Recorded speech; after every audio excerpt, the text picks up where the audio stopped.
plagosurit në Tiranë mund të jenë qelluar gabimisht. Dyshohet se objektivi ishte gruaja e Roan Brahimit, babait të cilit u ekzekutua mbrëmjen e të enjtes në Lezhë. Shtyhet vendimi për kalimin ose jo për gjykim të dosjes së ish kompleksit Partizani. Mbrojtja e Berishës thotë se duhet të thirret dëshmitar kryeministri Rama. Rama deklaron në Rubik se ish uzina e Bakri do të kthehet në fabrikë armësh. Berisha paralajmëron bantat, kush bën presion për votën shpallet terrorist. Dinamikat ndjekin njëra tjetrën në fermën e vivave, debate, aleanca dhe pëlqime mes konkurrentëve sot mbrëmje për të mos u humbur në ekranin e Vision Plus.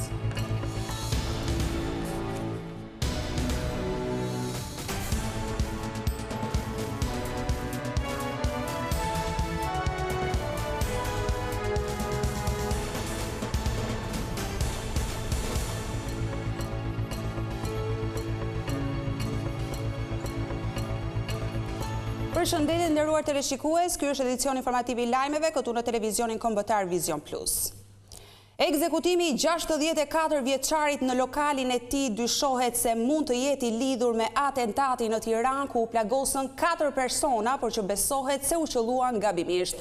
Autorët kanë pasur si shënjestër eliminimin e bashortes së Roan Brahimit i vrarë në Greqi dhe që është djali të ekzekutuarit në Lezhë. Vrasësit mund të jenë gatruar pasi shënjestra përdorte makinë të ngjashme me atë të plagosurve në Lundër. Detajet e reja kanë dalë në dritë lidhur me ngjarjen e rëndë që ndodhi në zonën e Lundrës në Tiranë, ku mbeten të plagosur 4 persona, 2 prej tyre të mitur. Duket se ekzekutimi në Lezhë, ku mbeti i vrarë Gjovalin Prendi, mund të ketë lidhje dhe me ngjarjen në Lundër, kjo për shkak se autorët dyshohet se kanë ngatëruar shënjestër. Sipas burimeve, gruaja e Roan Brahimit, babait të cilët u vra po të enjtën në lokalin e tij në Llan të Lezhës, rezulton se përdor makinë të ngjashme me atë të 4 personave të plagosur në Lundër. Madje bashkëshortja e Brahimit ka dhe shtëpinë afër me familjen Demiraj, fëmijët e të cilës mbeten të plagosur. Burime bëjnë me dije se ka dyshimet e forta që të plagosurit janë qelluar gabimisht. Kjo është një nga pistat ku është fokusuar policia, megjithatë nuk përjashtojnë pistat e tjera që kanë të bëjnë me familjen Demiraj. Plagosja 4 fisht u shënua rreth orës 21:50 në afërsitë të tregut agro-ushqimor në kryeqytet, ku 4 personat ishin duke udhëtuar me mjetin e tyre tip G klas.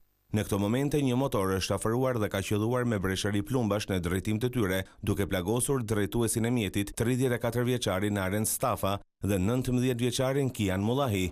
Plumbat nuk ursyen as 2 pasagjerët e tjerë në makinë, 2 vëllezërit e mitur përkatësisht 17 dhe 11 vjeç. Këta të fundit janë fëmijët e pronarit të një shoqërie sigurie private.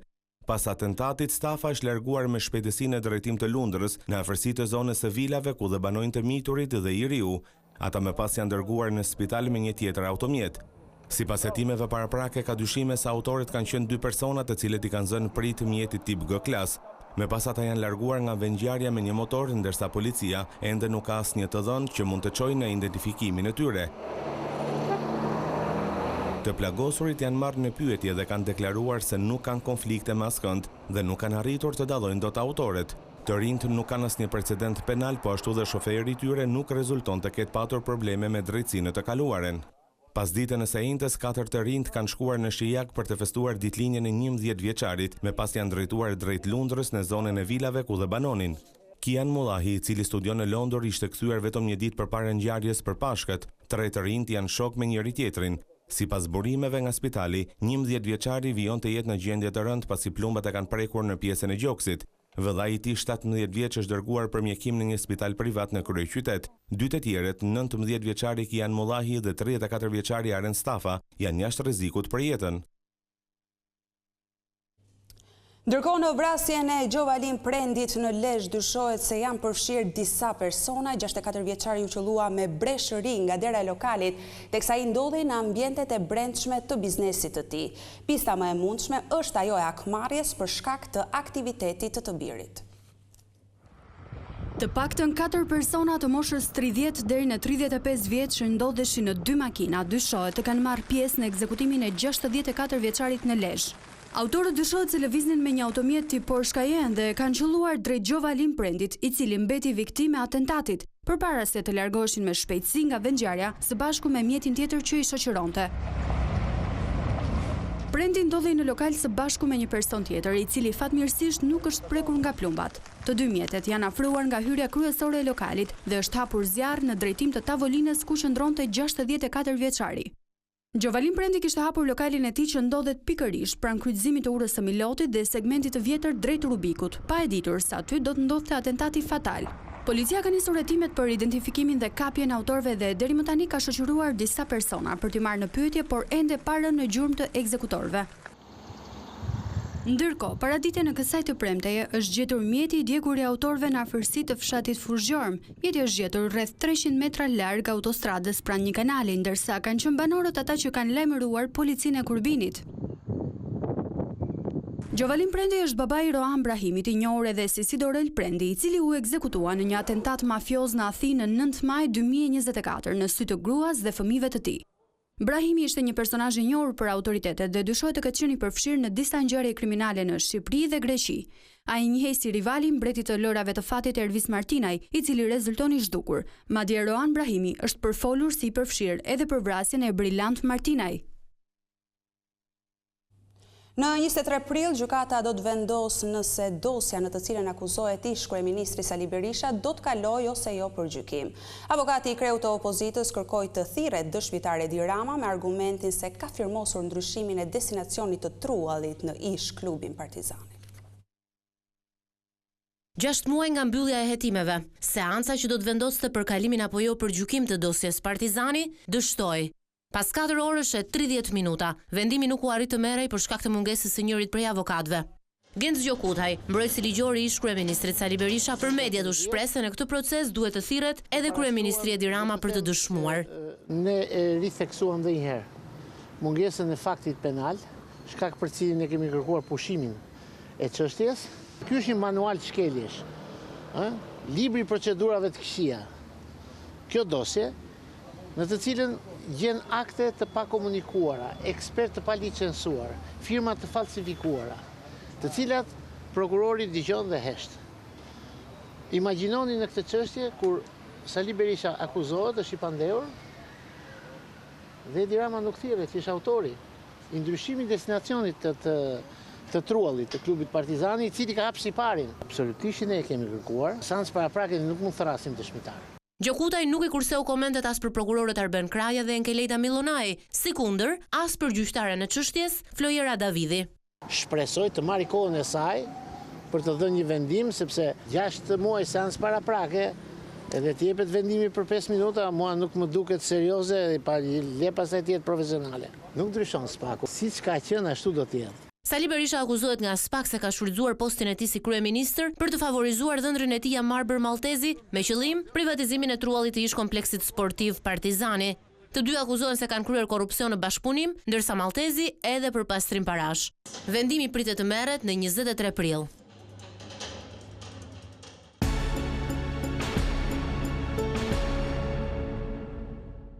Kryeministri Edi Rama deklaroi nga Rubiku se në ish uzinën e Bakrit do të ngrihet një fabrikë që do të prodhojë armë dhe dron. Ky investim sipas tij pritet të japë një zhvillim të madh zonës, si dhe do të hapë vende të reja pune. Ish uzina e Bakrit në Rubik do të kthehet në fabrikë armësh si një prioritet që qeveria socialiste, sipas Edi Ramës, do të ketë për të investuar edhe në industrinë ushtarake. Në kuadrin e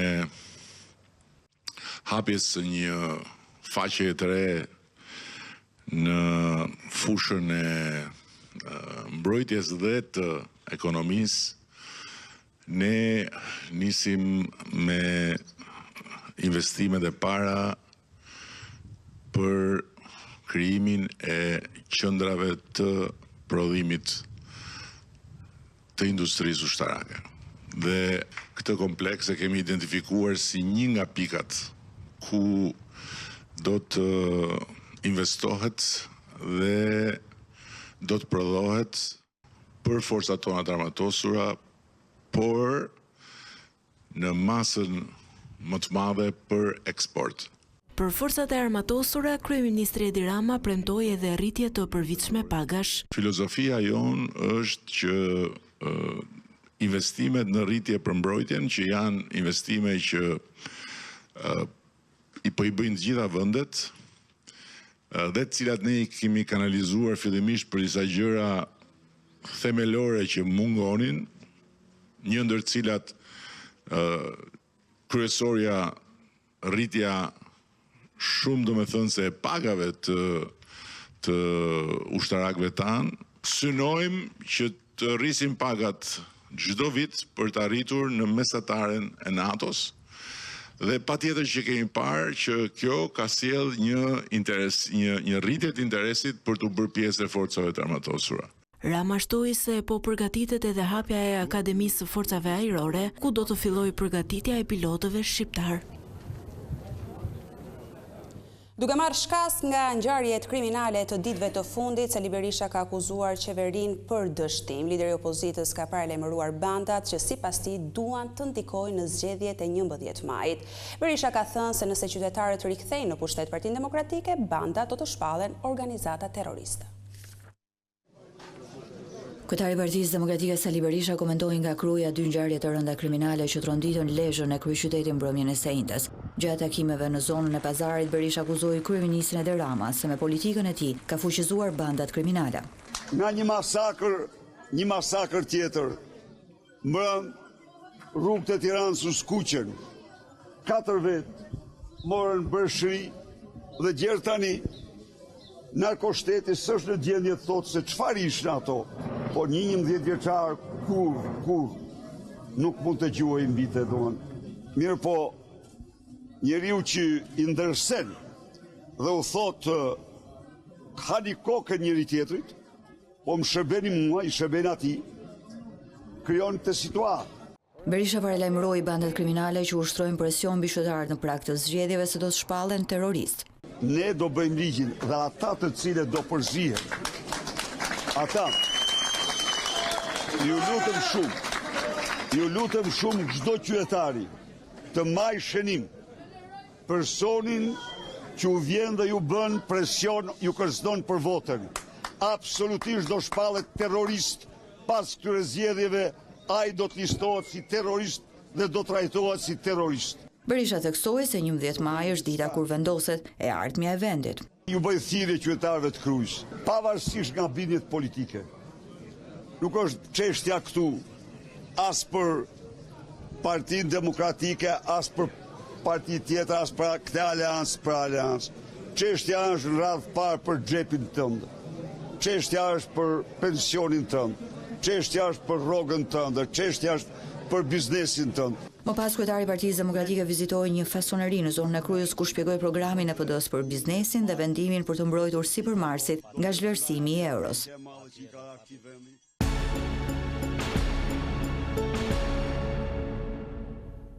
Gjykata e Fierit lanë në Burg Ledian dhe Claudio Kaplanaj, dy niprit e ish-kryebashkiakut të Mallakastrës, Agron Kaplanaj, së bashku me punonjësin e tij, Gerald Kolçakun. Të tre u njohën me masën e sigurisë pas incidentit të ndodhur pak ditë më parë, ku sulmuan agentët e Byros Kombëtare të Hetimit dhe efektivët e policisë. Të dyshuarit kanë deklaruar në dëshminë e tyre se nuk ishin në dieni që personat të cilët kishin ndaluar dhe sulmuar ishin agent. Ngjarja ndodhi kur një agent i BKH-s i shoqëruar nga efektivët ka qenë duke zhvilluar një operacion me urdhër të SPAK në fshatin Portës e Madhe. Sipas organit të akuzës, agentët janë filmuar nga një person dhe kjo i ka detyruar të braktisin operacionin për të zhvendosur në vendin e quajtur rreth rrotullimi i parkut. Këtu janë afruar disa persona që mbërritën me 3 makina dhe i sulmuan fizikisht.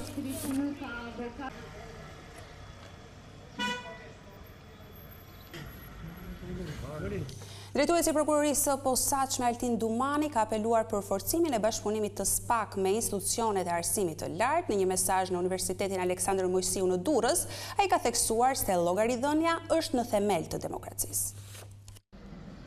Nga Durrësi, kreu i SPAK-ut Altin Dumani theksoi se pa drejtësi nuk mund të ketë paqe dhe pa llogaridhënie nuk mund të funksionojë një demokraci e shëndetshme. Gjatë një konferencë shkencore ndërkombëtare, Dumani nënvizoi rëndësinë e bashkëpunimit mes institucionit që drejton dhe universiteteve, të cilat i cilësoi si qendra e dijes dhe formimit qytetar. Besimi dhe drejtësia janë dy elementë të rëndësishëm, të cilët përbëjnë thelbin e çdo marrëdhënie. Pa drejtësi nuk mund të ketë paqe dhe pa llogaridhënie nuk mund të ketë demokraci të shëndetshme. Shteti së drejtës mund të realizohet vetëm me kontributin e të gjithëve. Dhe ne, po përpiqemi të garantojmë që ligji të lexohet njësoj, pa privilegjuar disa dhe harruar disa të tjerë. Konferenca u organizua nga Fakulteti i Shkencave Politike dhe Juridike. Në këtë aktivitet u theksuar rëndësia jetike, drejtësisë dhe llogaridhënies për ndërtimin e një shoqërie demokratike. Në prag të Pashkës, kryepiskopi Joan Palushi ka ndarë mesazhin e tij për besimtarët ortodoks, të cilët i shtyn drejt të vlerave, drejtësisë dhe dëmshurisë. Ai fton besimtarët të jenë të bashkuar, të mos tregohen lakmues dhe egoist, si një përpjekje kundër padrejtësive dhe varfërisë në botë. Egoizmi dhe lakmia i kanë helmuar dhe deformuar marrëdhëniet ndërmjet njerëzve, duke i tjetërsuar dhe duke i vetmuar nga njëri tjetri. Largimi nga vlerat, nga dashuria, drejtësia, dëmshuria dhe sidomos nga prania e Zotit në jetën tonë të përditshme, krijon një errësirë shpirtërore, shprehet kryepiskopi Joan Palushi.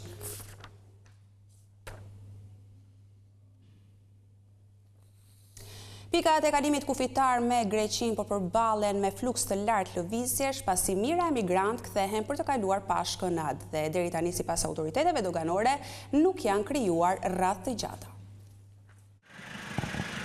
Gjatë 48 orëve të fundit nëpërmjet pikës së kalimit kufitar të Kapshticës kanë hyrë mbi 10.000 emigrantë shqiptarë që punojnë e jetojnë në Greqi. Shumica e tyre përfitojnë nga ditët e pushimit për të festuar Pashkët pranë familjarëve të tyre. Vim gjithmonë për festat, me familjen, me prindrit dhe kaloj mirë. Jo, tani kam 10 minuta që kam ardhur këtu, gëzuar gjithë mirët. Te vendlindja tonë për Pashkë, gjithmonë. Kur kemi pushime vim, na merr malli për vendin tonë.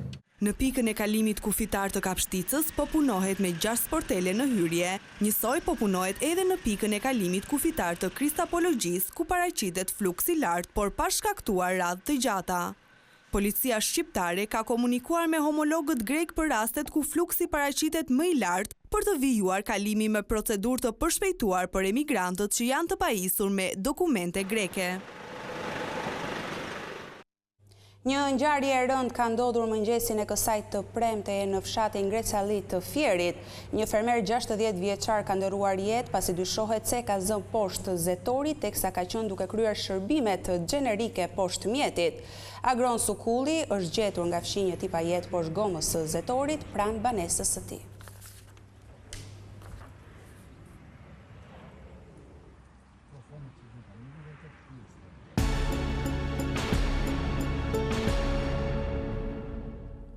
Fermavi premton sot një tjetër mbrëmje spektakolare në ekranin e Vision Plus. Dinamikat e shumta dhe tensionet mes konkurrentëve pritet të shoqërojnë spektaklin më të ndjekur nga shqiptarët.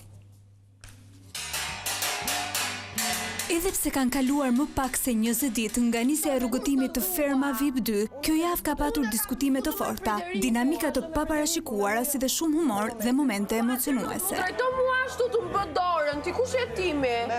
Vetëm 35% buxhet si pasojë e sfidës së humbur në prajmin e së hënës ka vënë fermerët në vështirësi për menaxhimin e shumës. Në procizim ne jemi 16 ditë vetëm nga i paketë për 2 ditë i vjen. Agai sërish u tregua zemërgjer duke i dhënë edhe një tjetër mundësi për shtimin e buxhetit. Një sfidë për Anduelin, Pikbasën, Andrean dhe Yllin do të bënte që fermerëve të rritej buxheti. Dhe me qënë se sfida nuk kaloi me sukses, 4 fermerët u dënuan dhe u dërguan në shtëpinë e fakirit deri në një vendim të dytë nga Agai.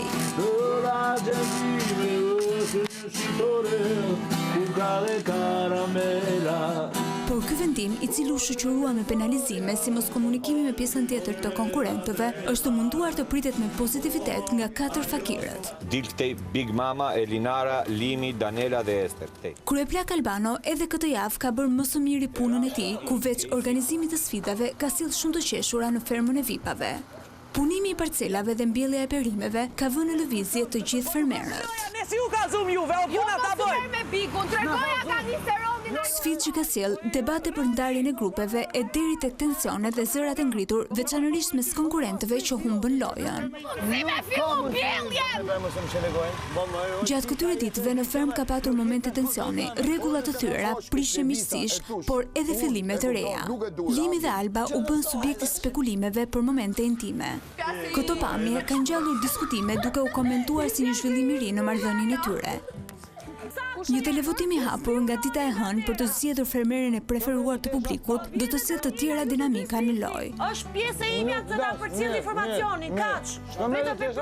Zhvillimet e fundit që kanë shtuar tensionet në ferma VIP 2, por edhe shumë momente të tjera do të diskutohen sot në mbrëmje, duke nisur nga ora 21 live në ekranin e Vision Plus dhe në 2 kanalet të dedikuara të platformës Tring.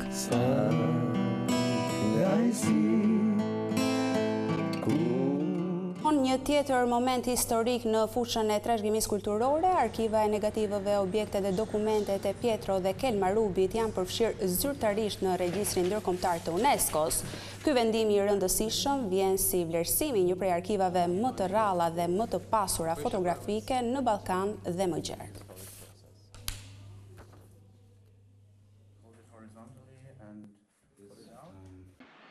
Kjo ishte gjithçka e përgatitur edhe për këtë edicion informativ. Falenderoj për vëmendjen tuaj. Bashkë ndahemi këtu.